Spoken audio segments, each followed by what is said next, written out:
Ganito po mga kaprops, isang farm lot na for sale dito po sa bayan ng Lilow, Laguna. Tabing kalsada lang po yan, oh. Ang sukat po nito ay 2,000 square meters. Mga tanim niya, napakaraming mga lansones. Ang frontage nito mga kaprops mula dito hanggang doon po sa pagliko, nasa 80 meters po ang frontage. Tapos tingnan nyo po, tanaw natin dito yung Mount Banahaw mga kaprops.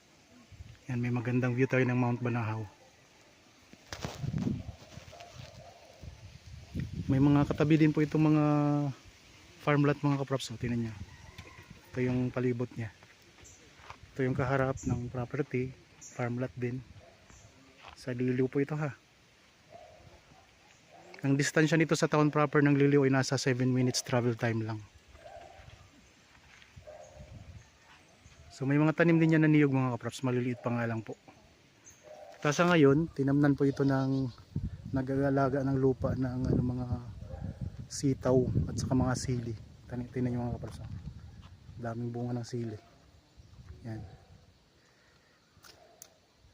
Yan mga sili. Mga pangsigang. Ang daming bunga. Yan, kung mahilig din kayo magtanim, kapag nabili nyo itong property, pwede kayo magtanim dito ng mga gulay.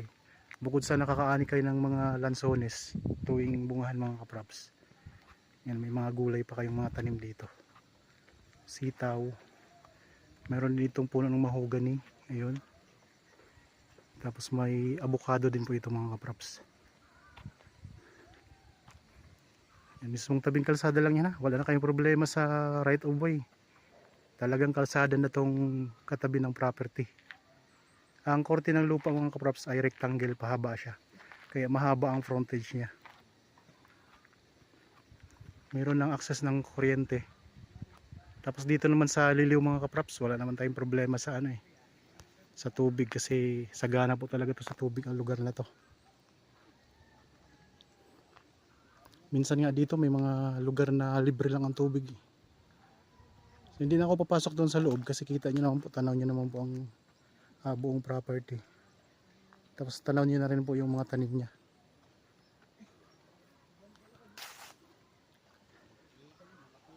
Yan, kung naghahanap kayo ng property na ganito lang ang sukat, ano pang hinihintay ninyo? Ang presyo nito ay nakadepende po sa sukat ng property at saka sa tanim at sa location ng property.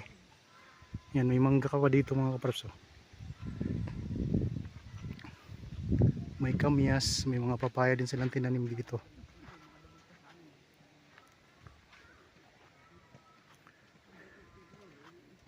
Itong direksyon na to papunta po yan sa bayan ng Mahihai.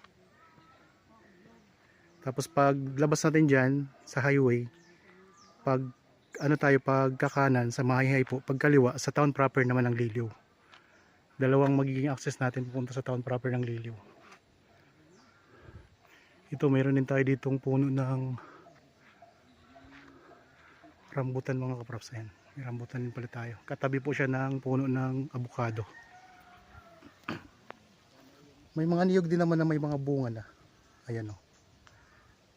Okay, ako nga po pala si Bads, ang inyong laging kasama para sa virtual viewing sa mga property na i-offer namin sa inyo.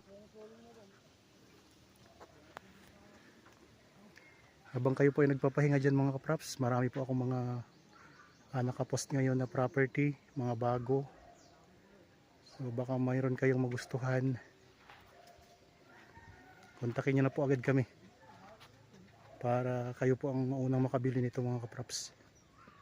May Viber tayo, cellphone number, WhatsApp, at saka meron tayong Facebook message o Facebook Messenger mga kaprops. Yan, hanggang dito po. Ito yung pinakadulo ng boundary ng property, itong puno na to. May mga bahayan din naman dito mga kaprops, nakakatabi tayo. Yan, dito lumiko yung kalsada. Yan, may bahay po kayo nakatabi. Ito yung pinaka corner ng property. Yan.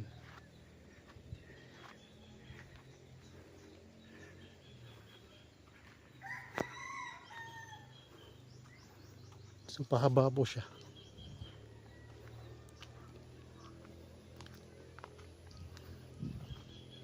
Ito naman pwede tayong dumaan naman dito papunta sa town proper naman ng Liliw. Yan, ito yung mga kapitbahay natin dito mga kapraps.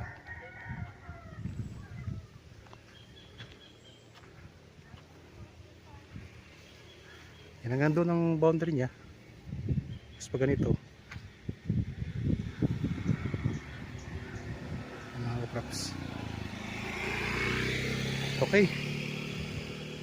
Sana nagustuhan nyo itong property na in-offer ko sa inyo ngayon. Para po sa bago pa lang sa aking channel at napadaan lang dito sa aking channel, huwag nyo pong kalimutang mag-subscribe at pindutin na rin po ang notification bell para lagi kayong updated sa mga property na i-offer namin. Maraming salamat po. Lagi tayong mag-iingat at God bless po sa ating lahat mga kapraps.